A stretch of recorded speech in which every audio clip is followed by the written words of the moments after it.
Hi everybody, today we're going to be talking about Chapter 13 and reviewing the rise of a mass democracy. And we'll start with the corrupt bargain of 1824, which was the last old-style election. James Monroe was the last of the Virginia dynasty. He completed his second term, and so there were four new candidates. John Quincy Adams from Massachusetts, who was the son of John Adams, Henry Clay from Kentucky, William Crawford from Georgia, and Andrew Jackson from Tennessee. The four candidates, all four of them professed to be Republicans. So the results of the campaign were that Jackson, the war hero, had the strongest personal appeal with the people, especially in the West. He polled as many popular votes as his next two rivals combined, but failed to win the majority of the electoral vote. Under the 12th Amendment, such a deadlock must be broken by the House of Representatives. This is the electoral map of the election of 1824, which we looked at and discussed in class. The 12th Amendment basically selected states that the House of Representatives has to break the tie. So they selected among the top three candidates. Clay, as Speaker of the House, was eliminated. Clay could throw his vote to whomever he chose. Crawford had a stroke, and so he was too sick to compete. And Henry Clay hated Jackson because he was his arch rival in the West. So Jackson resented Clay's denunciation of his Florida foray with the Native Americans in 1818. So there was an established dislike there. The only candidate left for Clay was Adams. So Clay and Adams, who were both fervid nationalists and advocates of the American system, which was not passed, met privately. And Clay assured Adams of his support. So the decision day came in 1825. On the first ballot, Adams is elected president. A few days later, Adams announces that Clay will be his Secretary of State. And this is commonly known as the corrupt bargain of 1824. The office of Secretary of State was considered a pathway to the White House. The three preceding secretaries had become president. So according to Jackson's supporters, Adams bribed Clay with the post. Masses of angry common folk denounced what they called as the corrupt bargain. John Quincy Adams came to the presidency with a brilliant record in statecraft, especially foreign affairs. But he ranks as one of the most successful secretaries of state, but one of the least successful presidents. He was a man of scrupulous honor. He entered the White House under the charges of the corrupt bargain and corruption and usurpation. Because he won fewer than one-third of the voters, he was a minority president and having limited popular support. He did not possess many of the usual arts of the politician and was scorned by those who did. He had achieved high office by commanding respect rather than by courting popularity, and he refused to oust efficient office holders to create vacancies for his supporters. He only removed 12 public servants. His nationalistic views were prevalent in the time period before, but most people were now moving away from the post-Ghent nationalism and towards states' rights and sectionalism. Adams, however, remained an adamant nationalist. In his first annual message, he urged Congress to fund construction of the roads and canals. He renewed Washington's proposal for a national university, and he advocated federal support for an astronomical observatory. None of these things would come to pass. The public reaction to his proposals was unfavorable. His land policy antagonized the Westerners, and he attempted to deal fairly with the Cherokees of Georgia, but in process angered the whites who wanted the Cherokee land. So the 1828 election campaign began on February 9th, 1825. The day of Adams' controversial election by the House, and continued for nearly 4 years. Andrew Jackson campaigned and made things very difficult for the sitting president. The United Republicans from the era of good feelings split at this point into the National Republicans who sided with Adams and the Democratic Republicans who sided with Jackson. The campaign was marked by exaggerations and mudslinging. On Election Day, the electorate was split on sectional lines. Jackson supporters came from the West and South, while Adams won New England and the Northeast. The middle states in the Old Northwest were divided. When the popular vote was converted to the electoral vote, Jackson trounced Adams by an electoral vote of 178 to 83. Jackson's win in 1828 represents the growing importance of the West. This is the electoral map of 1828, which we discussed in class. You can pause your video and read the description. Carolinians moved up west to Tennessee. Andrew Jackson, through his intelligence, personality, and leadership, had become a judge and a member of Congress. He was the first president from the West. He was the first nominated at a formal party convention in 1832, and the second without a college education. George Washington was the first.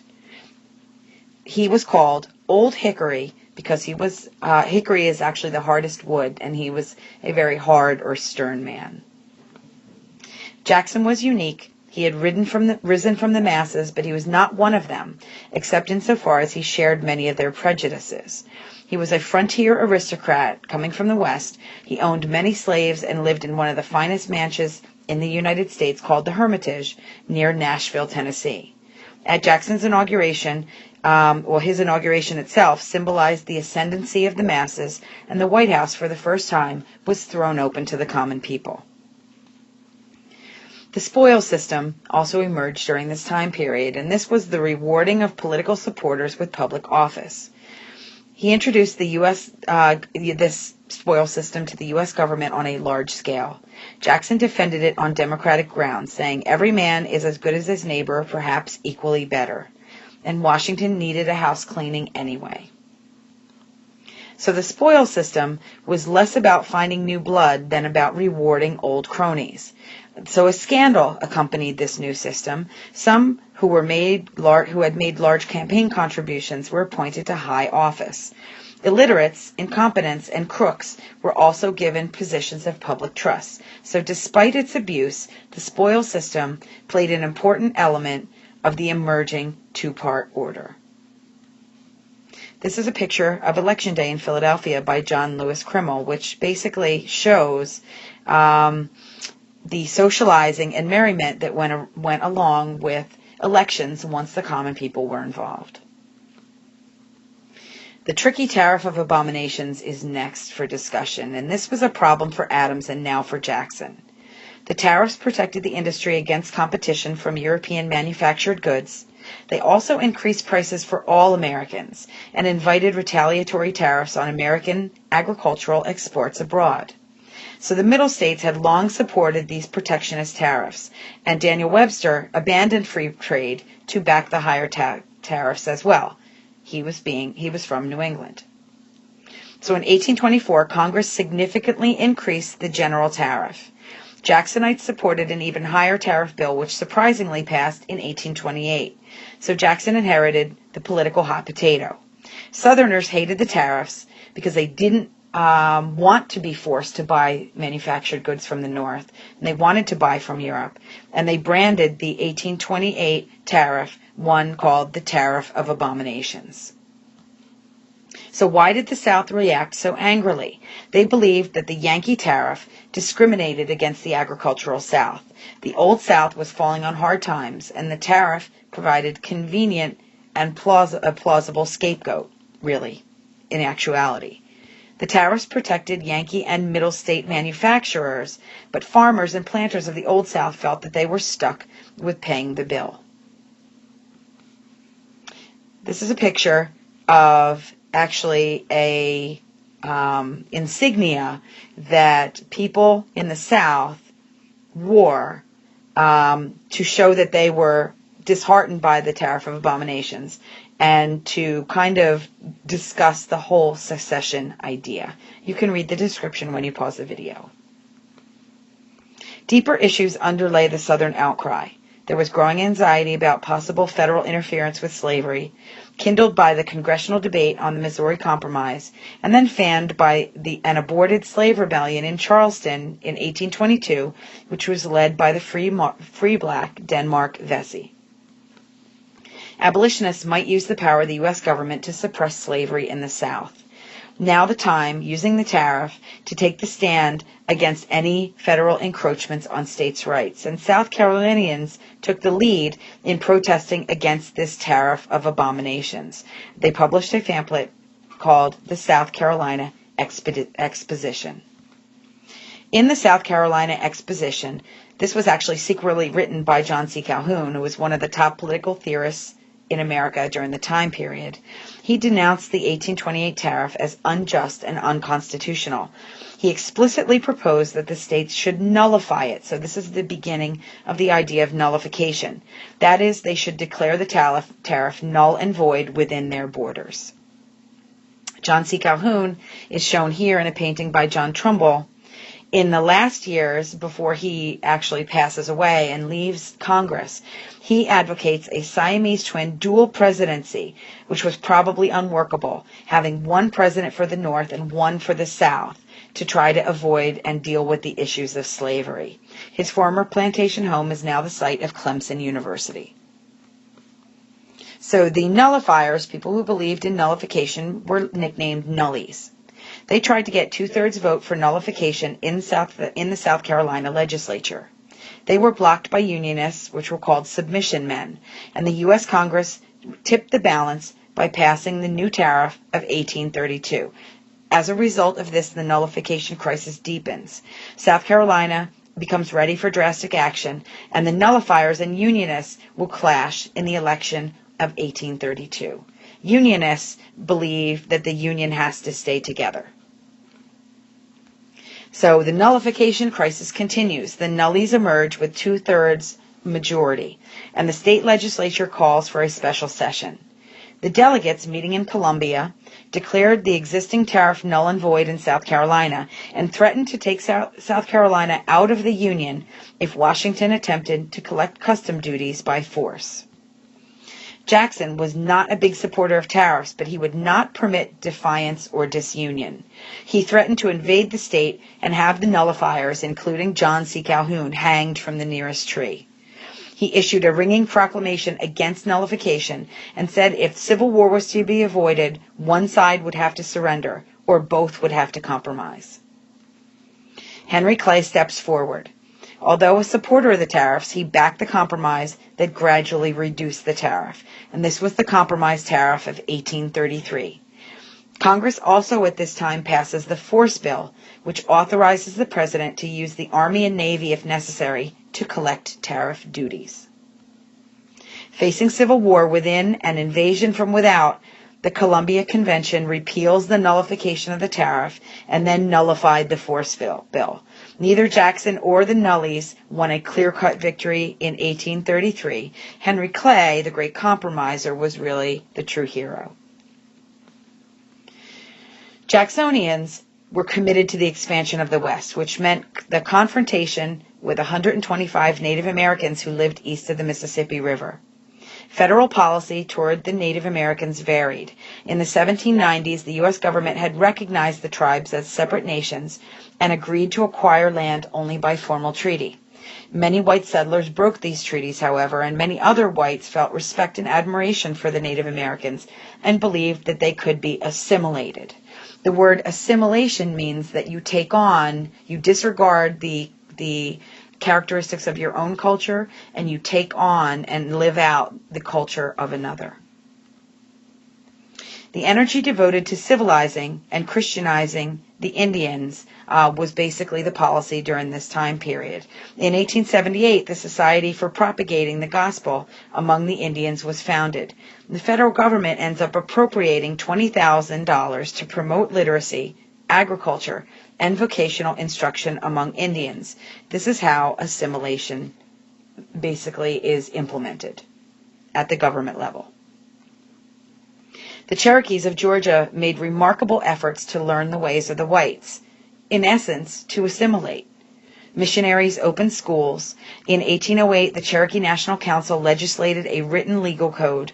Some Cherokees became prosperous cotton planters and even slaveholders, and the 5 civilized tribes were called the Cherokees, the Creeks, the Choctaws, the Chickasaws, and the Seminoles. These are the tribes that did partially assimilate into white culture. Georgia moved to take the Cherokee land. The Supreme Court actually rules in favor of the Cherokees. Instead of the Cherokees fighting back using violence, they actually take their case to the Supreme Court, and they win. Andrew Jackson, wanting to open the Indian lands to the whites, refuses to recognize the Supreme Court's decision, and Jackson proposes to remove any remaining Eastern tribes. So emigration was supposed to be voluntary, but Jackson's policy, in essence, uprooted greater than 100,000 Native Americans. This is a political cartoon of Jackson the Great Father, which kind of highlights the policies that he used with Indian removal, but at the same time, he adopted a Creek Indian son who died of tuberculosis at the age of 16. So Jackson's motives had stemmed not only from his desire to open the Indian lands, but also from a concern that if the Indians were not removed from contact with the whites, then they would face certain annihilation. So the Indian Removal Act is passed in 1830. All Indian tribes are removed, or to be removed as a result of this, living east of the Mississippi. The heaviest blow fell on the 5 civilized tribes, ironically the ones that tried to assimilate the most. Many died during forced migration, most notably the Cherokees, who traveled along the notorious Trail of Tears. 1 in 4 Native Americans died on that trip, and the Bureau of Indian Affairs is established in 1836. This is a picture that represents the Trail of Tears. You can pause and read the description. This is also a map of Indian Native American removals from 1830 to 1846, and you can see where the Cherokees and the Creek and the Chickasaw and the Choctaw started from, also the Seminoles in Florida, and then you can trace their movement into Indian territory, which would be here. Indian resistance in the Black Hawk War of 1832 was crushed. In Florida, the Seminole Indians joined with runaway slaves and retreated into the Everglades. For 7 years, from 1835 to 1842, they waged guerrilla warfare that took the lives of 15,000 soldiers. The Seminole resistance was broken in 1837 when whites seized Chief Osceola through treachery. This is a picture of Black Hawk and his son Whirling Thunder, and you can read about them in the description below. Andrew Jackson also fought the Bank War following the Indian Removal Act. Jackson did not hate all banks and businesses, but he distrusted monopolistic banking and over big businesses. So the U.S. government minted gold and silver coins, but no paper money at this time. Paper money was printed by private banks, and the value fluctuated with the health of the bank and the amount of money that was printed. So the Bank of the United States at this time was the most powerful bank and acted almost like a branch of government. It was the principal depository for the government funds and controlled much of the government's gold and silver. Its notes were stable, and as a source of credit and stability, it was important and useful as part of the nation's expanding economy. The Bank War erupts in 1832. Webster and Clay present Congress with a bill to renew the Bank of the United States charter. The charter is not due to end until 1836, but Clay pushes for early renewal to make it an election issue in 1832. Clay's scheme was to recharter the bill through Congress and then send it to the White House. If Jackson signed it, then he would alienate his Western followers. If he vetoed it, he would presumably lose the presidency by alienating the wealthy and influential groups in the East. So the recharter bill slides through Congress, but was killed by the scorching veto from Jackson. The Supreme Court had declared the bank unconstitutional in McCulloch versus Maryland in 1819. Jackson's veto reverberated with constitutional consequences. This vastly amplified the power of the presidency. It was argued that he vetoed it because he personally found the bank harmful to the nation, and thus he claimed for the president a power equal to 2/3 of the vote in Congress. This is a picture that I don't think we discussed in class, but it's in Mother Bank's sick room. It's again about the bank, the National Bank and the Bank War, and it shows pro-bank men like Henry Clay and Daniel Webster and John C. Calhoun talking about the grave illness that is causing the mother bank to cough up her deposits, while Nicholas Biddle, president of the Bank of the United States, ministers to the patient. There he is right there. U.S. President Andrew Jackson looks on with pleasure. And there you have Andrew Jackson. Henry Clay and Jackson were both candidates for president in 1832. For the first time, a third party enters the field, which is called the newborn Anti-Masonic Party. They became a political force in New York and spread to the Middle Atlantic and New England states. The anti-Masons appealed to long-standing suspicions of secret societies, and since Jackson was also a Mason, the Anti-Masonic Party was also anti-Jackson. Anti-Masons attracted support from evangelical Protestants that were seeking to use the government to effect moral and religious reforms. Another novelty of 1832 was national nominating conventions, 3 of them, to name the candidates. That's the effect of the mass democracy and the common people wanting to have a say in politics. The anti-Masons and National Republicans added a formal platform publicizing their position on issues to the people. This is actually a political cartoon that shows a fist fight between Old Hickory, who's Andrew Jackson, and Bully Nick in 1834. An aged President Andrew Jackson, shown here, is shown fighting off the bank director, who's an aristocrat, Nicholas Biddle, who is here. Comically presented as sparring pugilists dressed in the style of the popular sport, the two are assisted by their seconds, Daniel Webster and Henry Clay for Biddle, who are over here, and then Vice President Martin Van Buren for Jackson, who is right here. Now, when it comes to the National Bank, the charter was denied, and the Bank of the United States was now due to expire in 1836. Jackson decides to kill it sooner by removing all the federal deposits from the bank. He proposes depositing no more funds, and gradually he shrinks the existing deposits by using them to defray day-to-day expenses of the government. Jackson tries to rein in the runaway economy. As a result, he authorized the treaty to issue what was called Specie Circular. It's an 1836 decree that required all public land to be purchased with hard or metallic money. This was a drastic step that slammed the brakes on the speculative boom and contributed to the financial panic and crash in 1837.